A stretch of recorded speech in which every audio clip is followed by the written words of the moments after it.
Hello and welcome everyone. I'm Taylor Pankratz and this is Behind the Breakaway.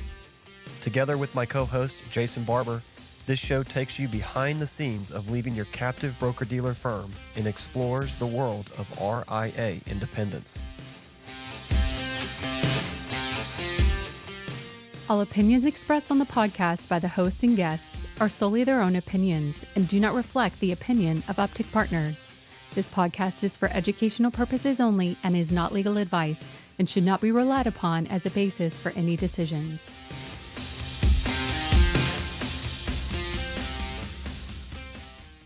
All right, this is episode 22 of Behind the Breakaway podcast. This is Taylor Pankratz. We got Jason Barber here. And today we're going to talk about, we get asked a lot, what happens if I transition and one of my best clients doesn't come with me? What do I do? How do I process that? Does that mean I made a huge mistake? So today we're going to dive into more of the mental side and being mentally strong throughout the transition, because it's a dogfight, as you've heard us say before, where there's days where you feel like you've won and there's days where you feel like you've lost. And over the course of a couple of weeks and months, you are ultimately going to win, but there'll be periods of time where you just feel a little bit beaten down. And sometimes that can happen when you make a phone call to a really good client and they just don't give you the response that you were hoping for, right? You're going to make your announcement call and they might say, best of luck. But we've done so much good things for you, and I've sent you Christmas cards of my family, and I send you luggage tags when you're going on trips, and what gives? And so today we're going to talk about how to process that and stay mentally strong. Love it. Yeah, love it.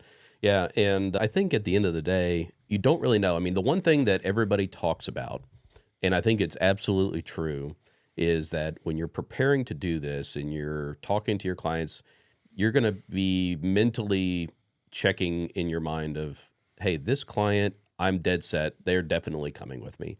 And then you're going to have another client that is, I don't even know if they even really like me that much. They're rude to my staff sometimes. They're maybe even a little rude to me sometimes. I feel like they could fire me tomorrow and like it wouldn't really surprise me type of a client.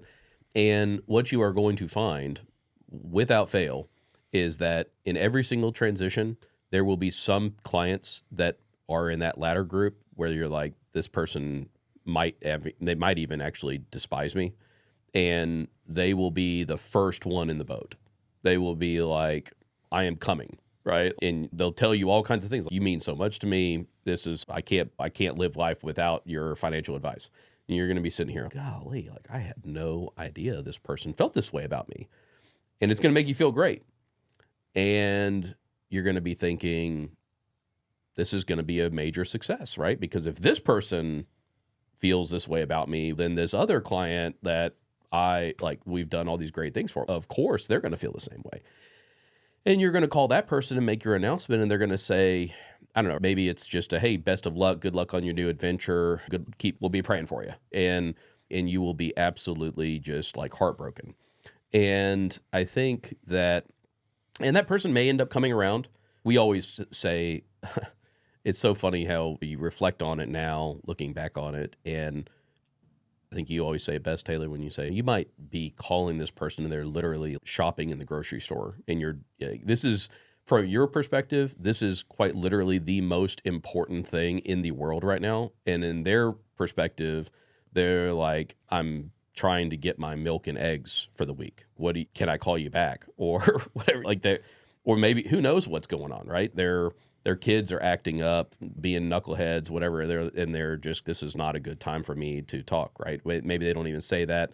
So you never really know what's actually going on and going through their mind, but you're in this position where you're not really going to sit there and solicit them and say, man, why are you responding this way? Let me just tell you, we did all these great things. I can't believe you're not coming. You can't do that. Okay. So it's just a very emotional roller coaster, to say the least. That's the best way to put it. And sometimes we think of it as a boxing match. It's a boxing match, and it's a 30-round boxing match. And some days you are going to get your ass whipped, right? And then some days you're going to win. And you just have to keep showing up and keep plowing forward, because that's all you can do, right? But maybe talk a little bit about your the way that you think about this, because I think it's really it's the only way that you can approach it and have any kind of mental sanity. So, Right. The whole idea is to keep mentally sane, mentally strong. So we coach. I say coach. I mean, we try to help the advisors that have joined Uptick to, when they're making these phone calls and they're in the trenches, that you're giving every client an opportunity, an equal opportunity to show how to instant feedback of whether they appreciate what you've done or not. And so instead of, think of it like this, instead of you being the advisor and you don't give everybody this instant opportunity, you in fact are the ones that are, hey, let me move this person that maybe I'm not sure likes me. Let me move them to another advisor. Let me send them to like the home office advisor and have them service them because I don't have time for them, etc. Maybe they don't have enough money with me, whatever it might be. And you make that decision on who you're servicing and giving advice to, etc. In this world, you're giving everybody that you call the opportunity to do business with you, right? And so you're making your announcement call. And if the people that you say, hey, I'm doing this, and you think that they're in your camp and they love you and there's no way they don't come with you, and they give you the kind of the Heisman stiff arm or the I don't know about this or this seems risky or whatever their reasoning might be, then in your mind, it should be, if it's going to hurt, it's going to sting, but in your mind, you should be thinking, fair, this person was never really, truly my fan, an advocate for me. They were never going to refer their buddy to me or anything like that. Why? Because obviously they think that I'm no different than the next babysitting advisor that they're going to get, right? Or no different than wherever their money is going to end up. They don't really see true value in what I'm doing. There's no differentiation in what I'm doing compared to what they think anybody else can do or will do. And so the reality is, why are you so worked up about losing that person's business or that revenue, when in the reality is they don't even care? It's like you're so wrapped around the axle and they don't care at all about you. And so think of it from this position of, you're giving everybody this chance. You want to see who's in your camp and who's not. And then the people that are in your camp that say, yes, I'm riding with you, right? I'm coming with you. And because there'll be a special place in your heart for the people that say yes instantly when you talk to them, those first few phone calls that you make after you resign and you turn the lights on at your quote unquote new firm. I mean, this is going to be these people but the whole point is you're going to be moving these people, and the people that come with you are people that truly care about what you've done, right? They are the people that see a difference in what you're doing, and they're most likely going to refer people to you because they see actual value in what you're doing. And so what's so nice about it is, let's say you move 90% or 80% of your book over. Guess what?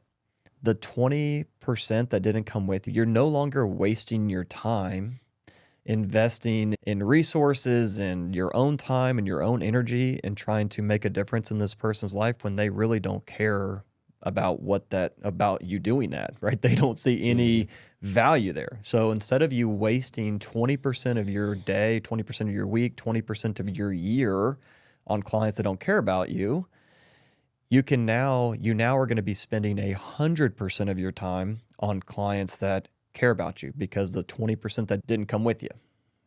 Tracking with that? So that's the mentality that you should be having, is you give everybody the equal opportunity to come with you. Some people will, some people won't. But the people that do will probably never leave, because they're going to be your 5-star review people. Yeah. They're going to leave you a Google 5-star review. Yeah. Because they love you. Exactly. So it allows you to cull the book in not a who pays me the most and I'm over here culling out the clients that maybe I don't want to service anymore. You're culling the book not from a revenue perspective, but from a care about you perspective and a raving fan perspective, because that's how you're going to start to massively grow. Is you've got a fan base now that care about you. And whenever you're starting, most people that kind of have a little bit of a marketing edge in their brain, or their brain is wired a little bit like that, know that you've got to have the first few customers that you've got have to be raving fans. Because if you can get that, then this momentum starts, because they're telling people, and the social network effect, they're telling people and they're telling people, and they're telling them great things, right? And then you get the Google reviews going, and you get 30 or 40 or 50 5-star reviews, and then other people are like, hey, this is different. I Google financial advisors in my town, and there's very few 5-star reviews. This firm has 50. I'm going to call them, right? Because that's different. And so anyways, the whole point is you might lose out on some revenue because your favorite or best or biggest client doesn't come with you. And just be okay with that, because that's a short-term pain, but you're going to build a much bigger business by having people that are raving fans than you are of having you move 100% of your book over, but 20% are still not really all that thrilled. This was the path of least resistance to them. They're never going to refer somebody to. So that's just a complete energy suck and time suck from you and your personnel having to take care of this people that are never going to help you build your business to take it to the next level. So, because I know that's something that at least the people that have transitioned with us, you never bat 1,000, but the clients that you lose, you've got to have that mentality. And what's nice is that if you think about it, at least this is how I thought about it, is that it's not that they liked the babysitting advisor more than me, because they don't even know that person, right? It's just the babysitting advisor that is now that's their client now. They don't actually care about them either. It's just they're lethargic to this idea that anybody, just like everybody's the same, anybody can help me with my money, etc. So don't take it personal if your favorite client or best clients or biggest clients don't come with you, because that could happen. That's very likely you're going to drop some bigger clients when you do this, but it's okay, because you're going to build it bigger and you're going to attract even bigger clients by having a raving fan base. Love it. I couldn't have said it better. It's really powerful, and I do think that it requires a lot of meditation on that concept, and really truly believing that, and having some faith that at the end of the day, you are going to be successful, and you have to have that type of mentality that if those folks that choose to not come, don't come, they were never going to add and be a net addition to your business, and they're never going to lead to you having exponential growth like what we've had in our RIA since we broke away. Yeah, 100%. I mean, in 20 years, in 10 years, you look back, and if you said, man, I did so much for that client, and they don't even recognize or care, there was no, it made no impact to them, like they just don't perceive that as any value. Like the whole point of why financial advisors do this is to make an impact in people's lives and try to make a difference and make a meaningful difference in people's life. And so this is a good opportunity to try to see who sees what you're doing as different and adding value, and who doesn't. And leave the people that don't think you're adding any value, leave them to be serviced by another advisor that's going to be capped out, can't grow, because they're wasting their time servicing a person that's never going to refer them business.